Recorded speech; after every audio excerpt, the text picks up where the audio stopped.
So I have a problem. Senator Scott Brown does not understand me.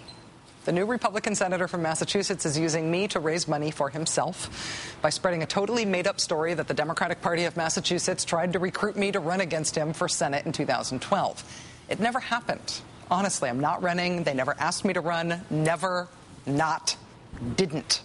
Without even bothering to vet this rumor, Mr. Brown decided to run with it to try to scare people who don't know better, I guess, into giving him money to fight the big, horrible, far-left liberal on the TV machine.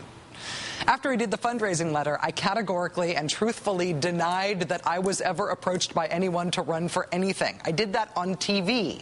I tried to do a robocall to Massachusetts voters debunking the rumor. No joke, I really was going to do it as a robocall, but it turned out to be against MSNBC rules.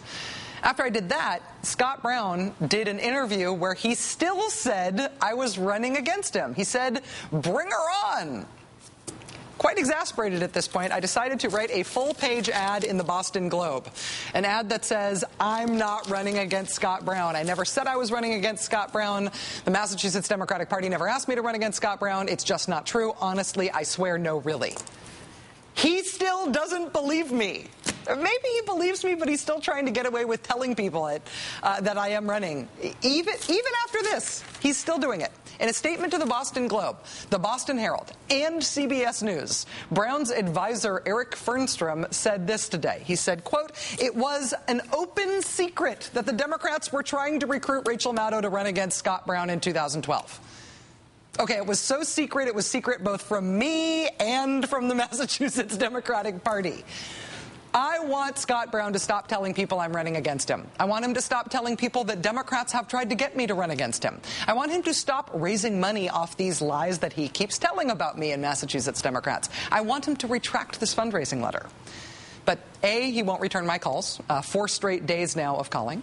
And B, I'm getting worried that maybe it's me. Maybe he just doesn't understand when I am doing the speaking about this. Maybe he just doesn't get it. How do I get through to him? How can I more effectively not run against Scott Brown? Joining me now is a special guest, uncampaign strategist, my friend Hal Sparks. Yes. Hal, thank you for helping me. Oh, my pleasure. This is something I relish. How can I convince Scott Brown that not only am I not running against him, I never was? What am I doing wrong?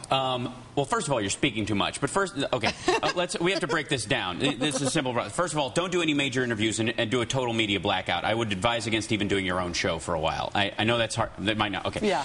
Whatever you do, don't take out any more full-page ads. Saying I'm not running. Yeah, that's classic denial. I'm not running, meaning you're actually seeking money right now. That's a fundraising tool right there. And thirdly, don't send me money. You live in the state of Massachusetts. What kind of vehicle do you drive? I have a pickup truck. Yeah, you can't drive your pickup truck anymore. You are slowly but surely becoming not only the candidate that Scott Brown wants to be. I'm going to go out on a limb and say I think you're the woman that Scott Brown wants to be at this point. You have to know. You are like the bizarro Scott Brown at this point, and you are everything he fears. So I don't think he wants to be me. Maybe I'm just not stating my message clearly. I mean, maybe I am. I just talk too much. That's pathological. Clarity is a problem with you. You are overtly clear in what you say, and that does not work in campaigns, and it certainly doesn't work with the GOP.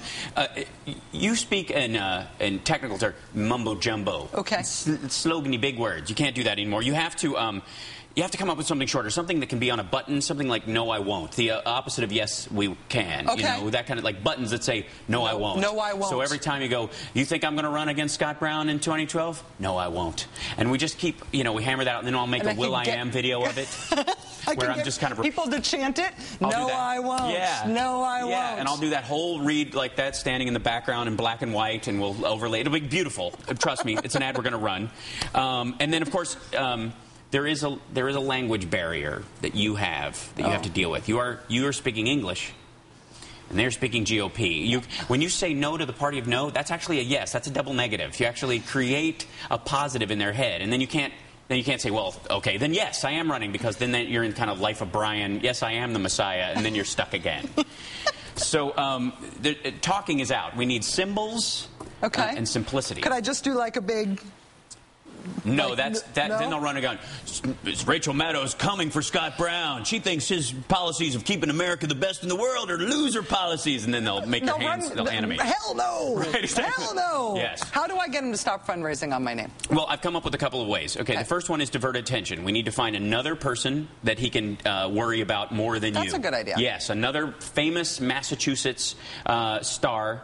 I've narrowed my field down to 3 people. Barbara Walters, born in Massachusetts, Dane Cook, and Leonard Nimoy. These are my 3 kind of favorites. Oh, okay. Yes. Barbara Walters, too close, female journalist, might be a problem. Right, that kind of. Dane Cook is actually running for king right now. I don't know that he knows, because you don't have to run for that. And so I've boiled it down to Leonard Nimoy. And what we're going to do is we're going to leak a memo from the a forged memo from the Democratic Senatorial Campaign Committee, like that. I just created this, and it says, "Dear Mr. Spock, Nimoy, if you'd like to run against Scott Brown, please check this box. Yes." And then we'll put a little check in. It says, "Thanks, your pal, the Democrat Party. P.S. We hate America. FYI." And they'll run with this. This will be on Drudge for weeks before they ever look. That will free me. Yeah. That will free me from the tyranny of not running for last, if that doesn't work, I can endorse your campaign, and that will end it right there. Hal Sparks! I'd do anything that you told me to do. Well, I think that's wise. I'll circulate this right away. Absolutely. Thank you. Hal Sparks is our uncampaign strategist. His Showtime special, Charmageddon, airs this June. Hal, thank you very much. Absolutely. Appreciate it.